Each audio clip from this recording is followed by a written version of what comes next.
Mark my words. Mark my words. Sana mali ako. Maggagawa daw ng hearing para sa panukalang batas para matanggal ang fake news. Eto ha, mark my words, di ba? Opo. Para mawala ang fake news, mas strengthen lang daw, para mas strengthen ang freedom of the press. Kunyari lang po yung mas strengthen ang freedom of the press. Etong gagawin niyang mga yan. Number one, ipatatawag po niyang lahat ng mga critical, yung mga pumupuna sa kanila. Yung mga vloggers, yung mga komentarista, patatawag nila yan. Siyempre, nandun ka na sa teritoryo nila. Ibubuli ka niyan. Tatanong ka tungkol, bakit ikaw nagpe-fake news? Siyempre, sasabihin mo, hindi fake news, komentaryo.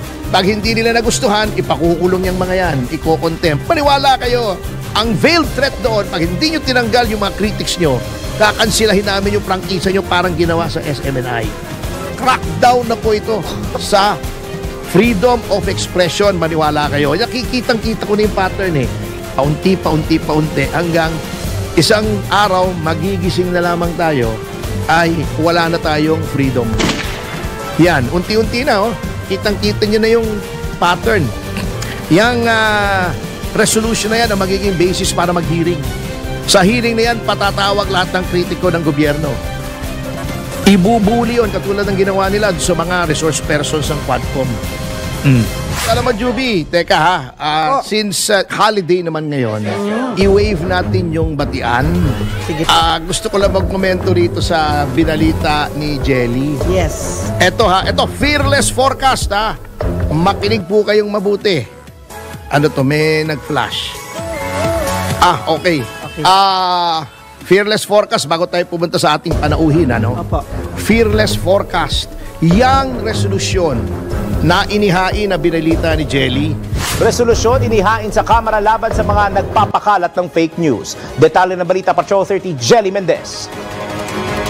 Naghain ng resolusyon sa Kamara ang ilang mambabatas para labanan at mapanagot ang mga nasa likod ng nagpapakalat na mga peke at malisosyong post sa iba't ibang social media platforms sa ilalim ng Republic Act No. 10175 o ang Cybercrime Prevention Act of 2012. Tutugunan ang pang-aabuso, maling paggamit at pagsasamantala sa social media at labanan ang mga content-related offenses gaya ng nagpapakalat ng mga mali at malisosyong impormasyon kasabay ng pagpapatibay ng proteksyon sa freedom of speech ng mga Pilipino at pagtiyak sa kaligtasan ng digital world. Pinangunahan ng 7 kongresista ang paghahain, kabilang na sina Senior Deputy Speaker Aurelio Dong Gonzales Jr., Deputy Speaker David J.J. Suarez, Majority Leader Manuel Jose Manix Dalipe, Minority Leader Marcelino Libanan, Quadcom Overall Lead Chairman na si Robert Ace Barbers at ang kapwa co-chairman niya sa Quadcom na sina Congressman Bienvenido Benny Abante Jr. at abang lingkod Representative Joseph Stephen Carops Paduano. Na mga maggagawa daw ng hearing para sa panukalang batas para matanggal ang fake news. Eto ha, mark my words. Mark my words. Eto ang gagawin niyang mga miyembro ng House pagdating ng Enero. Kung may time pa sila ha. Kita nyo yung mga sponsors niyan. Yung mga tingin nila ay tinatamaan sila ng mga komentaryo laban sa kanila. Quadcom Ace Barbers, di ba? Nag-privilege speech yan. O si Paduano, yan ang mga target ng mga sa social media, yung mga TikTok na critical sa kanila. Yan ha. Sina Dong Gonzales, kita nyo yung mga sponsors ha. Eto, sana mali ako. Pero ito ang nakikita kong senaryo. Okay, mayroong panukala, mayroong resolusyon para mag-conduct, para magsagawa ng proceedings para sa bagong mga batas daw, sinasabi, di ba? Opo. Para mawala ang fake news, mas strengthen lang daw, para mas strengthen ang freedom of the press. Kunyari lang po yung mas strengthen ang freedom of the press. Etong gagawin niyang mga yan. Para kunyari, makakuha sila ng informasyon dito sa panukalang batas na iibahin yung laws on cyber libel. Number 1, ipatatawag po niyang lahat ng mga critical, yung mga pumupuna sa kanila. Yung mga vloggers, yung mga komentarista, patatawag nila yan. Siyempre, nandun ka na sa teritoryo nila. Ibubuli ka niyan. Tatanong ka tungkol bakit ikaw nagpe-fake news. Siyempre, sasabihin mo, hindi fake news, komentaryo. Hindi po fake news ang komentaryo, paniniwala yun eh. Whether you agree with it or not, opinion yun eh.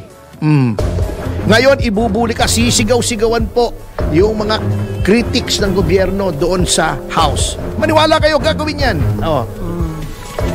Sisigaw-sigawan. Pag hindi nila nagustuhan, ipakukulong yung mga yan, iko-contempt. Maniwala kayo. Ayan, kasama si Paduano sa sponsor di ba? Pakukontempt yung mga critics, ipakukulong para matakot. Para hindi na mag-criticize ng gobyerno. Ipatatawag yung mga may-ari ng mga news organizations. Kasi ginawa ng halimbawa yung SMNI. Pag ayaw namin sa inyo, kakansela namin yung prangkisa. Tatanong, bakit kayo pumapayag na may fake news sa inyo mga stasyon? Mga critics ng gobyerno, bakit nyo nandyan? Bakit nandyan sa lineup nyo, sa mga programa nyo? Ang veiled threat doon, pag hindi nyo tinanggal yung mga critics nyo, kakansilahin namin yung prangkisa nyo parang ginawa sa SMNI. Ito na po, crackdown na po ito sa freedom of expression. Maniwala kayo. Nakikitang-kita ko na yung pattern eh. Kita mo, ibinalita nila 30 kung walang nakikinig. O kaya, ngayon pa lang, since this is a serious threat, this is a looming threat against freedom of expression, freedom of speech, freedom of the press, kumilos naman yung National Press Club ulit. Mag-react naman kayo sa mga ganito. Kitang-kita naman yung mga perceptive eh. If you are perceptive, you can see what they're going to do a mile away. Patatawag lahat ng critics, maniwala kayo. Patatawag yung may-ari ng mga stasyon. Tatakutin para tanggalin nila sa lineup nila yung mga kritiko. Sa social media, paka-crackdown, bibigyan ng power kung sinong agency, kung NTC pagdating sa broadcast. Katulad ng ginagawa ng NTC sa SMNI.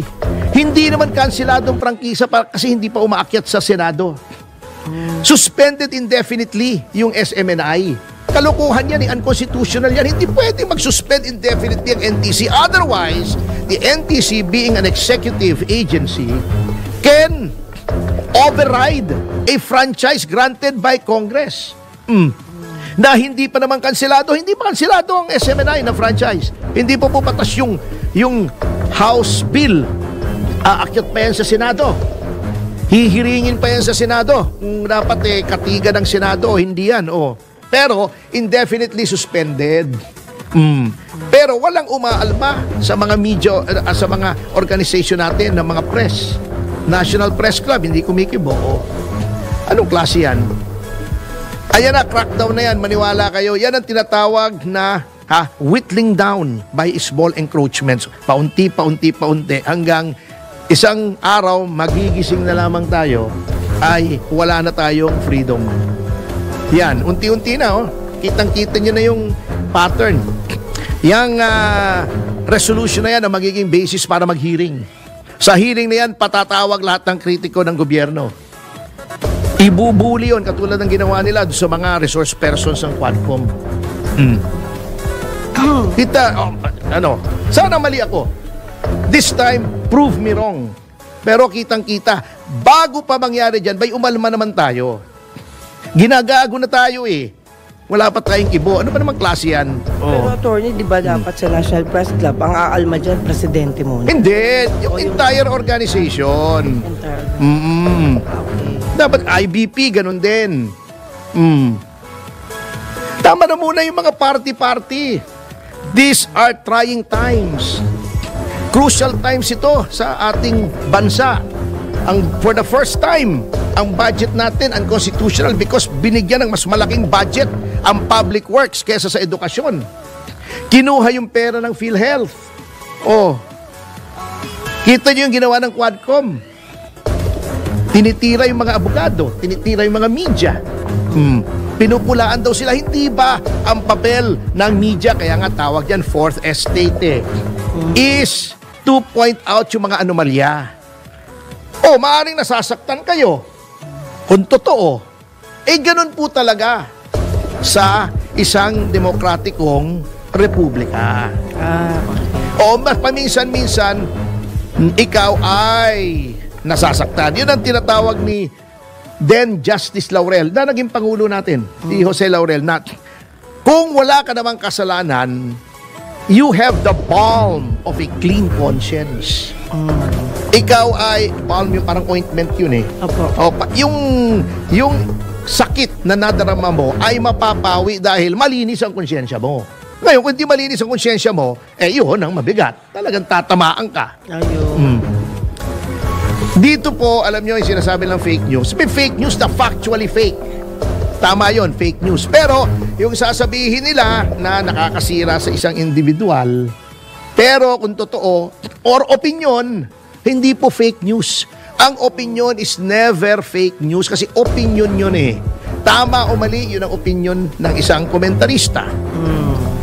Whether you agree with it or not, yan ang opinion ng isang komentarista. Bakit mo pipigilin?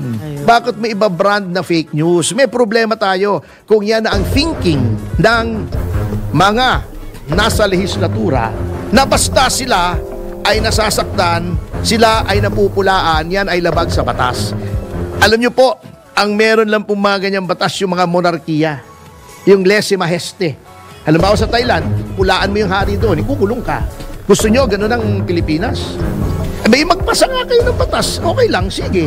Bahala na. Parang naalala ko, sir, nung panahon ni Apo Marcos, yung matandang Marcos, naalala ko, bawal na bawal makipag-usap ng tungkol sa gobyerno, tungkol sa kanila noon. Bawal magalit, bawal pumuna. Di ba ganun noon? Baka yun na yun, binabalik lang. Yun nga ang nakakatakot. Hindi na dapat. Di ba? Bagong Pilipinas nga eh. Bago. Ano nagbago? Ibig sabihin na nagbago pa eh. Nawala yung ating mga karapatan. Nawala yung ating mga kalayaan. Yung ba ang bagong Pilipinas? May problema tayo niyan. Habang may time pa, mga kasama sa media, make sure na hindi po abusuhin yan. Otherwise, pare-pare tayo madidisgrasya. Unless, okay na sa'yo, okay na sa inyo na at tayo ay mabusala na. Magsara na tayong lahat. Anyway,